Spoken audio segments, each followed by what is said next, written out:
மக்களே, நான் உங்க ஜப்பார் பாய். நீங்க பார்த்துட்டு இருக்கிறது ஃபுட் ஏரியா தமிழ். இன்னைக்கு நம்ம என்ன செய்ய போறோம்னு பார்த்தீங்கன்னா, ரோட் சைடில் நம்ம விரும்பி சாப்பிடக்கூடிய காளான் தான் செய்ய போறேன். அது ரொம்ப சிம்பிளாகவும் ஈஸியாகவும் செய்ய ஆரம்பிச்சிடலாம். 1/4 கிலோ காளான் வச்சிருக்கேன். 1/4 கிலோ கோஸ் வந்து பொடிசா நறுக்கி வச்சிருக்கேன். என்னடா இது ரோட்டு சைடு காளான் செய்கிறாரு, கோஸ் வச்சிருக்காரு அப்படின்னு நீங்க யோசிப்பீங்க. நம்ம நிறைய வந்து தள்ளுவண்டியில் இதெல்லாம் போய் சாப்பிட்ருப்போம் தெரியுமா? மோஸ்ட்லி பார்த்தீங்கன்னா நிறைய வந்து கோஸ் தான் இருக்கும். அதில் பேருக்கு தான் கொஞ்சம் காளான் இருக்கும். நம்ம என்ன பண்ணலாம், 50-50 சேர்த்துக்கலாம். மொத்தமாகவே காளான் வச்சு செஞ்சாலும் அது ஒரு டேஸ்ட் டிஃப்ரெண்ட். ஏன்னா நம்மளுக்கு வந்து இப்போ டோட்டலாகவே ரோட் சைடில் நம்ம சாப்பிட்ட அந்த ஆசை, அந்த அந்த அந்த அந்த அந்த அடிக்ஷன் இருக்குது தெரியுமா, அதை வந்து பூர்த்தி செய்யணும். இதுதான் சரிங்களா. இப்போ இந்த 1/4 கிலோ காளானை நம்ம என்ன பண்ணலாம்னா பொடிசா நறுக்கி வாஷ் பண்ணிக்கலாம். இதை வந்து எப்படி நறுக்கணும்னா, அது பாருங்க, நான் நறுக்கிறேன் பாருங்க, இந்த மாதிரி பொடிசா நறுக்கணும். ரொம்ப பெருசாக நறுக்கக்கூடாது. சைஸ் இந்த சைஸ் தான் இருக்கணும். இதே மாதிரி எல்லா காளானையும் நறுக்கி எடுத்துக்கலாமா? இது எல்லாத்தையும் எடுத்து தண்ணியில் கொஞ்ச நேரம் ஊற வச்சிடலாம். இப்போ ஒரு பவுலை வச்சுக்கிறேன். அதில் என்ன பண்ணுறேன்னு பார்த்தீங்கன்னா, இந்த 1/4 கிலோ கோஸை வந்து பொடிசாக நறுக்கி வச்சுருக்கோம் பார்த்தீங்களா, இதை வந்து இதில் சேர்த்துக்கலாம்.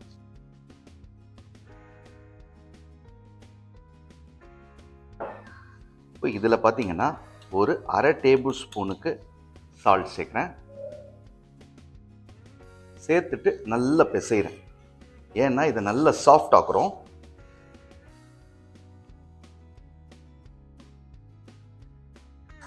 இப்போ இந்த ஊற வச்சிருந்த காளானை நம்ம எடுத்து இந்த கோஸில் சேர்ப்போம். மைதா மாவு 100 கிராம் சேர்க்குறேன். கார்ன்ஃப்ளவர் ஒரு 100 கிராம். நம்ம ஒரு டேபிள் ஸ்பூன் இதில் நிறுத்திட்டு மீதி எல்லாத்தையும் போட்டுடலாம். ஏன் இந்த கார்ன்ஃப்ளவர் வந்து ஒரு டேபிள் ஸ்பூன் வச்சோம் அப்படின்றத நம்ம செய்யும்போது பார்ப்போம். ஓகே, இந்த 2 இன்க்ரீடியன்ட் போட்டாச்சு. இப்போ வந்து இஞ்சி பூண்டு பேஸ்ட் சேர்க்குறேன். 1 டேபிள் ஸ்பூன் அளவுக்கு சேம் ரேஷியோவில் நான் அரைச்சி வச்சுருக்கேன். இஞ்சும் பூண்டும் அதுலேருந்து 1 டேபிள் ஸ்பூன். 1/4 டேபிள் ஸ்பூனுக்கு மஞ்சள் தூள், 1/2 டேபிள் ஸ்பூனுக்கு மிளகாய் தூள். அடுத்தது ஒரு 1/2 லெமன் புழிஞ்சிக்கலாம்.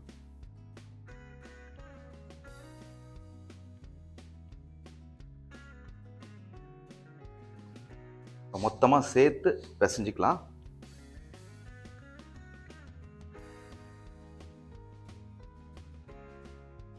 இந்த கோஸும் காளானும் எல்லாமே சேரணும்.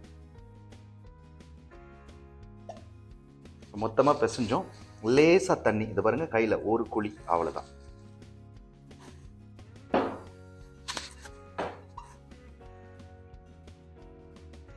மொத்தமாக இந்த மாதிரி நல்லா பிசைஞ்சு விட்டுக்குவோம்.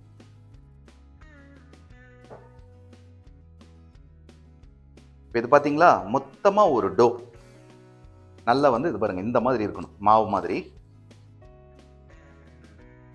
இப்போ இதை நம்ம வறுத்து எடுத்துப்போம். கையை வாஷ் பண்ணிக்கிறோம். அவ்வளோதான். அடுப்பை பற்ற வச்சுக்கலாம். கடாய், இதில் பார்த்தீங்கன்னா எண்ணெய் ஒரு, எனக்கு தெரிஞ்சு இதுக்கு ஃப்ரை பண்ணி எடுக்கிறதுக்கு ஒரு 300 எண்ணெய் ஊற்றலாம். கொஞ்சம் கொஞ்சமாக வறுத்து எடுக்கலாம். எண்ணெய் சூடானதுக்கப்புறம் பொக்கடா மாதிரி இதை வந்து கொஞ்சம் கொஞ்சமாக எடுத்து ஃப்ரை பண்ணி எடுக்கணும். அதுக்கப்புறம் வந்து அதை பீஸ் பீஸாக கட் பண்ணணும். சரியா?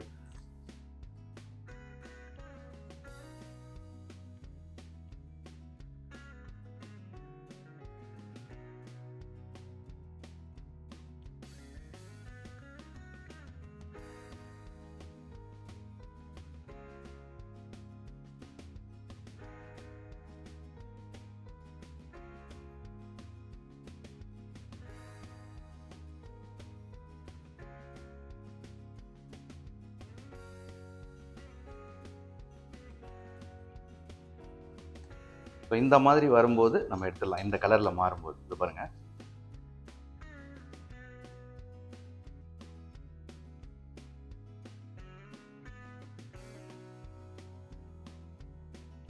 இதே மாதிரி இந்த மிச்சம் இருக்கிறதையும் நம்ம என்ன பண்ணுவோம், போட்டுருவோம்.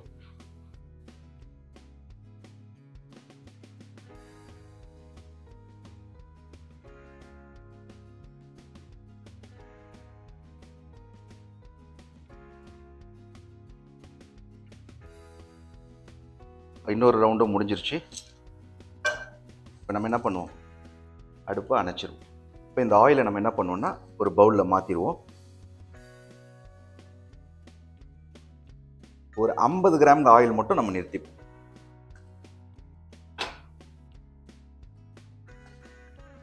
ஏன்னா வெங்காயத்தை வதக்கிறதுக்கு எப்படி பார்த்தாலும் இதில் வந்து ஒரு 100 கிராம் உறிஞ்சிருக்கும். ஒரு 50 ஆயில் கடாயில் இருக்குது, 150 ஆயில் நம்ம என்ன பண்ணுவோம் தனியாக வச்சுருவோம். அவ்வளோதான். இப்போ இது யூஸ் இல்லை, சரிங்களா? இப்போ மறுபடியும் நம்ம அடுப்பை பற்ற வச்சுட்டு வெங்காயம் வந்து 1/4 கிலோ கணக்கு பார்த்தீங்களா, 1/4 கிலோ காளான்னு, 1/4 கிலோ கோஸு, 1/4 கிலோ வெங்காயம். ஸோ இந்த மாதிரி குவான்டிட்டியில் நம்ம செய்யும் போது தான் நிறையா வரும். இப்போ கமர்ஷியலாக செய்யும் போது நம்ம வெறும் காளான் வச்சு செஞ்சோன்னு வைங்க, குவான்டிட்டியே வராது. எப்படி போர்ஷன் கொடுப்பாங்க, என்ன ப்ரைஸ் ஃபிக்ஸ் பண்ணுவாங்க? காளான் வந்து கோஸு இந்த ஆனியனை கம்பேர் பண்ணும்போது ரேட்டு கொஞ்சம் அதிகம் இல்லையா? ஸோ அதனால் அதே நேரத்தில் இன்னொன்று நீங்கள் கவனத்தில் வைக்கணும். ஏன் 50 கிராம் மட்டும் நான் ஆயில் போட்டேன் அப்படின்னா, இதில் ஆயில் நிறைய உறிஞ்சிருக்கும். நம்ம இதுலேயும் நம்ம வந்து தாளிக்கும் போது ஆயில் நிறையா போட்டோம்னா சாப்பிடும்போது ஒரே ஆயிலியாக இருக்கும். அந்த மாதிரி இருக்கக்கூடாது. ஸோ இப்போ இந்த ஆயிலில் நம்ம இந்த வெங்காயத்தை போட்டுருவோமா, 1/4 கிலோ.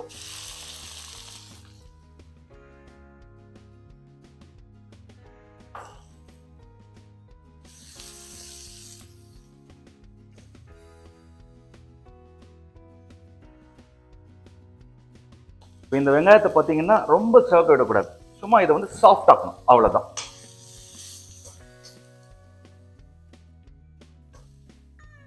எப்படி போட்டிருக்கேன் நான் வெங்காயம் பொடிசாக சாப் பண்ணி, எல்லாமே பொடிசு தான். இப்போ இதை நம்ம என்ன பண்ணுவோம், ஃப்ரை பண்ணி வச்சுருக்கோம் இல்லையா, பொடிசாக நறுக்கிக்கலாம். ஓகே, இப்போ இந்த வெங்காயம் வதங்கிறதுக்குள்ள நம்ம இந்த ஐட்டத்தை எப்படி இருக்கு பாருங்க, முறுமுறுன்னு வெட்டி எடுத்துக்கலாம். பாருங்க இந்த மாதிரி.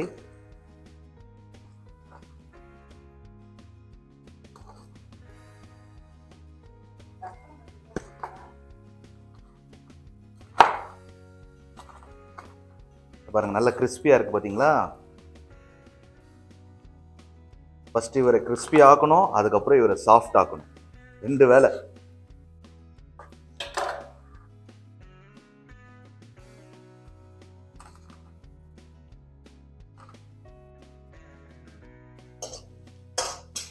வெங்காயம் வதங்கிட்டே இருக்கு.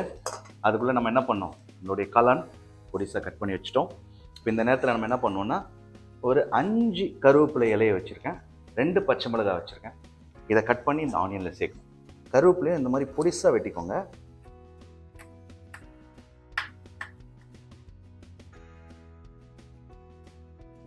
அதே மாதிரி பச்சை மிளகாயும் பொடிசா.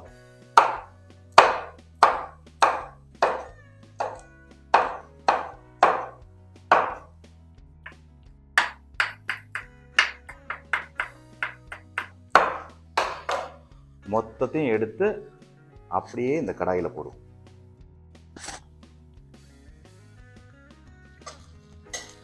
இதையும் சேர்த்து வதக்குவோம்.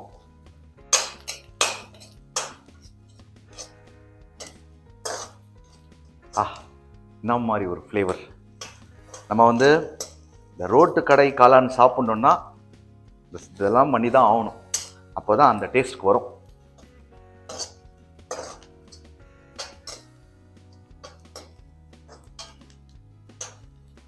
இப்போ ஆல்ரெடி பார்த்தீங்கன்னா அதில் வேறு நம்ம இஞ்சி பூண்டு சேர்த்துருக்கோம். அதனால் 1/2 டேபிள் ஸ்பூன் இஞ்சி பூண்டு சேம் ரேஷியோவில் அரைச்சது தான் சேர்த்துக்கணும்.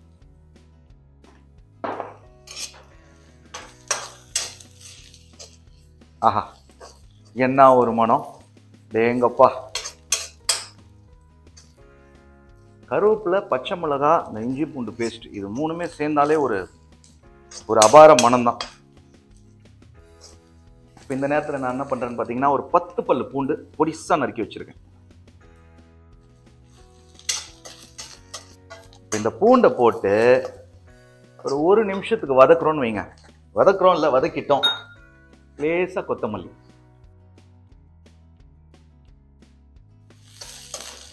கொத்தமல்லி போட்டு ஒரு வதக்கு.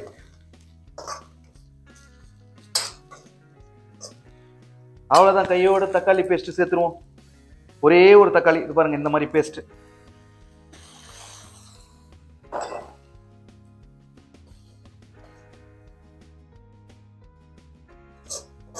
நல்ல ஒரு மிக்சிங்க.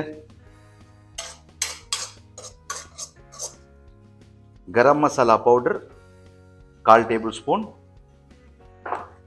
பெப்பர் பவுடர் 1/4 டேபிள் ஸ்பூன், மல்லித்தூள் 1/2 டேபிள் ஸ்பூன், சோம்பு பவுடர் 1/4 டேபிள் ஸ்பூன், மிளகாய் தூள் 1/2 டேபிள் ஸ்பூன், உப்பு 1/2 டேபிள் ஸ்பூன், மொத்தமா ஒரு மிக்சிங்க.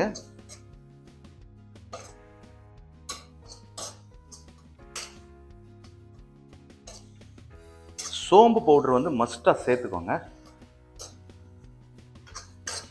ஏன்னா அதெல்லாம் வந்து நல்ல ஃப்ளேவர் கொடுக்கக்கூடிய ஒரு பொருட்கள், நல்ல ஃப்ளேவர்.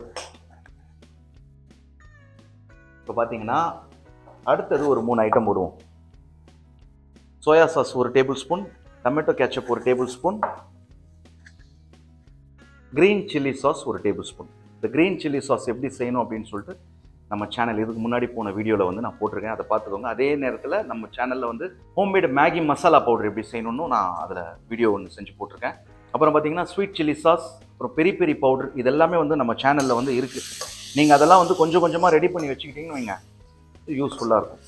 ஓகே, இப்போ இந்த கிரீன் சில்லி சாஸை ஃபஸ்ட்டு நான் ஊற்றுறேன். சோயா சாஸ், டொமேட்டோ சாஸ், கொஞ்சம் ஸ்வீட்னஸ்க்காக, ஆனால் ஸ்வீட்டெல்லாம் வராது இதில். அப்புறம் ஒரு 10 முந்திரி இந்த மாதிரி பொடிசாக நறுக்கி வச்சுருக்கேன், இதையுமே சேர்த்துடுறேன்.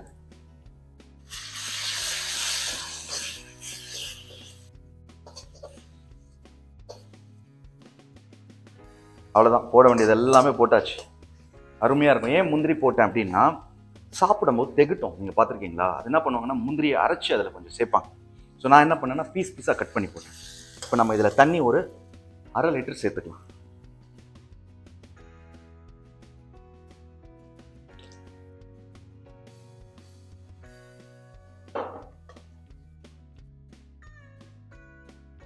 ஒரு நல்ல ஒரு கொதி வரட்டும்.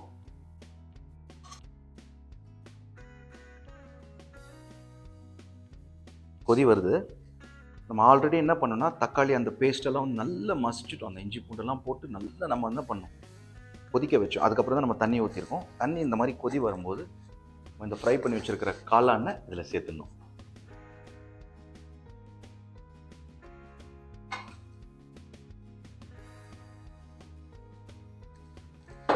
சேர்த்துட்டு இந்த மாதிரி டிப் பண்ணி ஃப்ளேம் என்ன பண்ணணும், மீடியமில் வச்சுக்கணும். பொறுமையாக இந்த காளான் இந்த மசாலாவை உறிஞ்சிக்கிட்டே அப்படியே இது வந்து குக் ஆகிட்டே இருக்கணும்.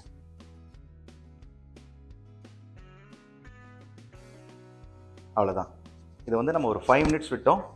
அப்படியே பொறுமையாக வெந்துட்டுருக்கு. நம்ம காளான் அந்த பிளேட்டில் வாங்கி சாப்பிடும்போது கொஞ்சம் வலுவழுப்பாக இருக்கும். நீங்கள் பார்த்துருக்கீங்களா? ஸோ அது எதுக்குன்னா காரணம் அப்படின்னா, இந்த கார்ன்ஃப்ளவரில் கொஞ்சம் தண்ணியை சேர்த்து அதில் ஊற்றுறது தான். ஏன்னா அந்த வலுவழுப்பு தன்மை வரும். இதில் நான் சும்மா ஜஸ்ட் ஒரு ஸ்பூனுக்கு தண்ணி சேர்க்குறேன்.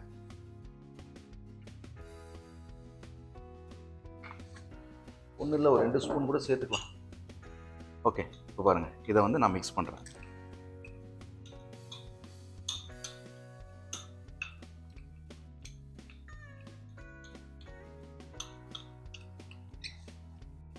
மிக்ஸ் பண்ணி சுற்றி ஊற்றுறோம்.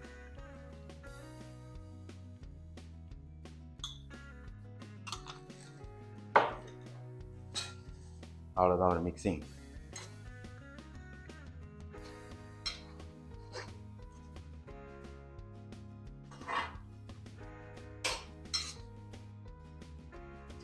இது பார்த்தீங்களா, அந்த வளவளப்பு தன்மை இருக்கா? அவ்வளோதான். இப்போ இந்த நேரத்தில் நம்ம என்ன பண்ணுவோம், அடுப்பை அணைச்சி விட்டுருவோம்.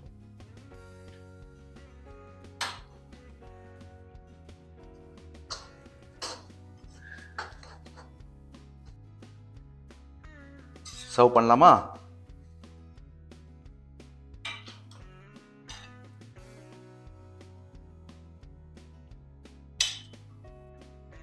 இப்போ இது மேலே கொஞ்சம் மல்லித்தலை. இப்போ இதில் வந்து வெங்காயம் போட்டு கொடுக்கலாம். கமர்ஷியலாக பண்ணுறவங்க கார்ன்ஃப்ளெக்ஸ் போட்டு கொடுப்பாங்க, கொஞ்சம் நிறைய தெரியணும் அப்படின்றதுக்காக. ஸோ அதெல்லாம் நம்ம சேர்த்துக்கலாம். மெயின் வந்து இம்பார்ட்டன்ட் மல்லி, அது போடுங்க. நல்லாயிருக்கும். ஒரு வாய் சாப்பிட்டு பார்ப்போம்.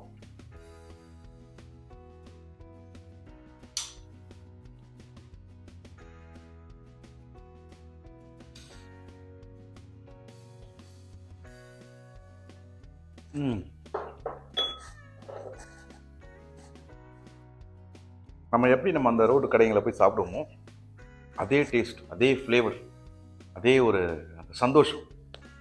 இப்போ நீங்களும் ட்ரை பண்ணுங்கள். இன்னொன்று விஷயம் என்னென்னா, இப்போ நம்ம செஞ்சோம் இல்லையா இந்த குவான்டிட்டி, இதில் எப்படி பார்த்தாலும் ஒரு 10 பிளேட் கொடுக்கலாம். நீங்கள் ரேட்டு ஒர்க் அவுட் பண்ணிக்கோங்க. இப்போ நம்ம கால் கிலோ எல்லாமே போட்டு இந்த ஐட்டம்ஸ்லாம் போட்டிருக்கோம். இதுக்கு காஸ்டிங் எவ்வளோ வருது, நம்ம ஒரு பிளேட் 20 ரூபாய்க்கு கொடுக்கலாமா, 25 ரூபாய்க்கு கொடுக்கலாமா அப்படின்றத நீங்கள் இது பண்ணிக்கோங்க. நம்ம ரெஸ்டாரண்ட்லேயும் இது கிடைக்குது. ஸோ நம்ம ரெஸ்டாரண்ட் துபாய் ரெஸ்டாரண்ட்டில் ட்ரை பண்ணுறவங்க ட்ரை பண்ணுங்கள். ஏற்கனவே நான் சொன்ன அந்த மசாலாங்களுடைய லிங்க் எல்லாம் நான் டிஸ்கிரிப்ஷனில் கொடுக்குறேன். அந்த மேகி மசாலா, அப்புறம் அந்த பெரிய பெரிய மசாலா, அதெல்லாமே நான் டிஸ்கிரிப்ஷனில் கொடுக்குறேன். இந்த ரெசிபியை நீங்கள் ட்ரை பண்ணிவிட்டு அவுட்புட் எப்படி வந்ததுன்னு எனக்கு கமெண்ட் பண்ணுங்கள். மறுபடியும் அடுத்த வீடியோவில் சந்திக்கிறேன்.